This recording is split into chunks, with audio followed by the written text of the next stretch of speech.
Hello mga Mars! Welcome back sa aking YouTube channel, ang Sarap Homemade.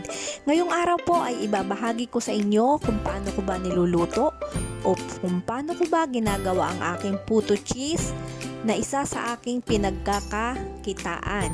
So nalalapit po ngayon ang Kapaskuhan, tayo na po at magluto at rumakit. Samahan po ninyo ako sa aking pagluluto. Alam nyo mga Mars, itong puto cheese po natin ay isa po sa ating bestseller na kung saan tuwing may okasyon at nag-order po ang aking mga suki ay hindi po nawawala sa kanilang mga listahan. So, sa mga baguhan po na gustong matuto, panuorin mo lang ng buo ang video ito at malalaman mo dito ang mga tips, ang costing, paano ba natin ibenta ang ating puto cheese. So, malaking tulong po ito kaya samahan nyo ako sa aking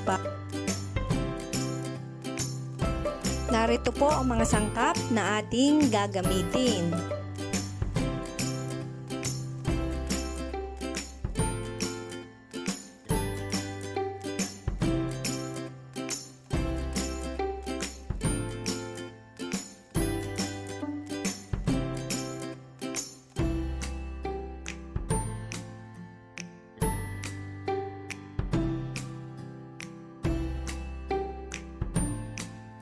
Una po, yung ating all-purpose flour ay kailangan po muna nating salain para po matanggal ang mga buo-buo. At yung ating margarine, kailangan muna nating tunawin sa mahinang apoy po lamang. Next ay ihahalo natin ang ating asukal sa ating all-purpose flour. Kalahating kilo po yan.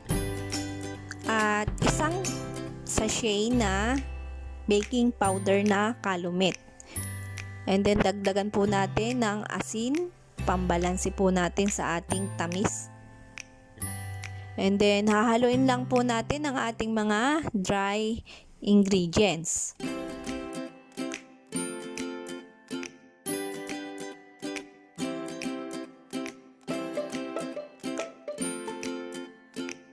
Sunod ay ihahalo natin ang ating 4 na itlog.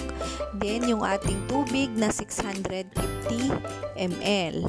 Sunod ay ihalo na rin natin ang ating gatas. Maliit lang po na lata ng ating evap milk.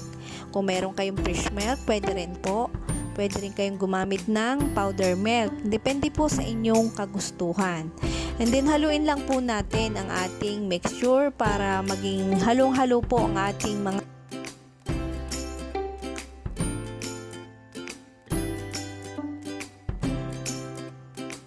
lagyan ng 1 tablespoon na vanilla. Ito po ay dagdag linamnam at para bumango ang ating puto.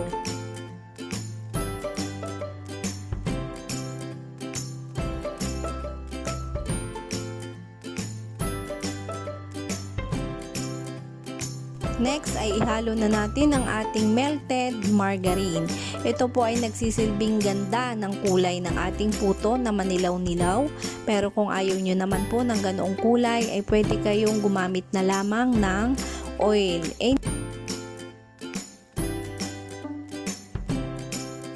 At sasalain po natin muli ang ating mixture para sigurado po na maalis natin ang buo. Yung pong isang box na Eden cheese, hahatiin po natin yan at gagamitin natin pang toppings yung kalahati.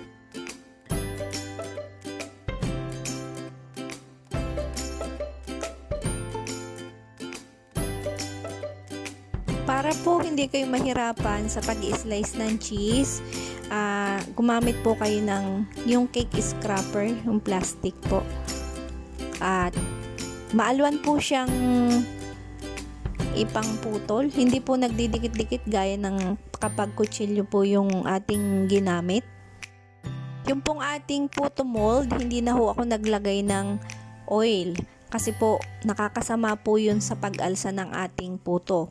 Kapag po ang puto natin ay may margarine or oil, hindi na po dapat tayong naglalagay ng oil sa ating puto molder. So, isa po yan sa tips na dapat nating tandaan sa pagluluto ng ating puto. So yung aking pong puto mold, 3/4 lang po yung inilalagay ko dahil aalsa po yung puto.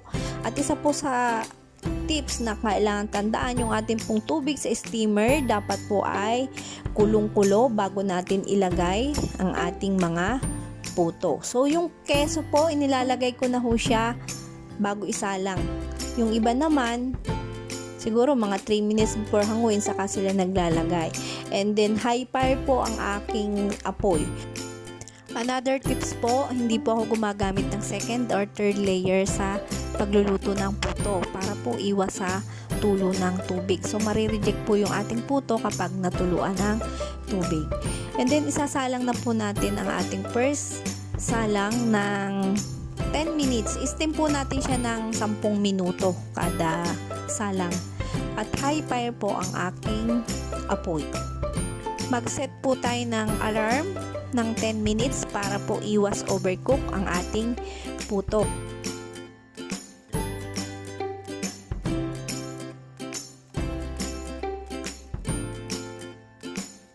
Another tips po, tuwing maglalagay tayo ng puto mixture sa ating puto mold, haluin muna ang ating puto mixture bago tayo maglagay sa ating puto mold para balansing-balanse ang ating mga timpla.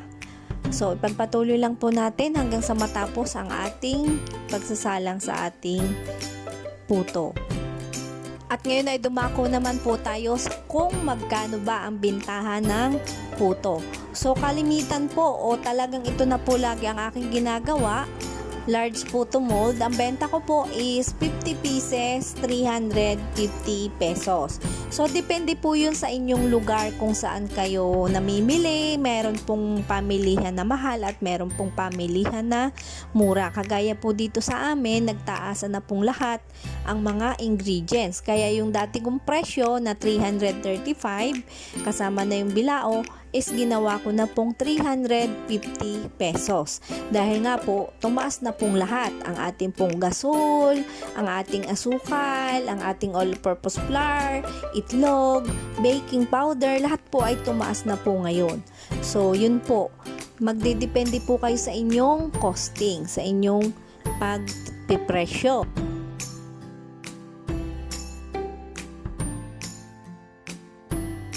At para naman sa ating costing ng ating mga sangkap na ginamit, pakicheck na lang sa ating description box at isusulat ko po doon.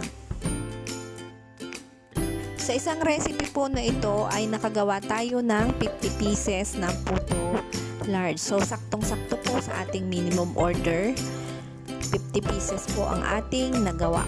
At kung bago ka pa lang sa aking YouTube channel at naibigan mo ang video ito, please like, share, and subscribe. Thank you for watching po. Bye! God bless!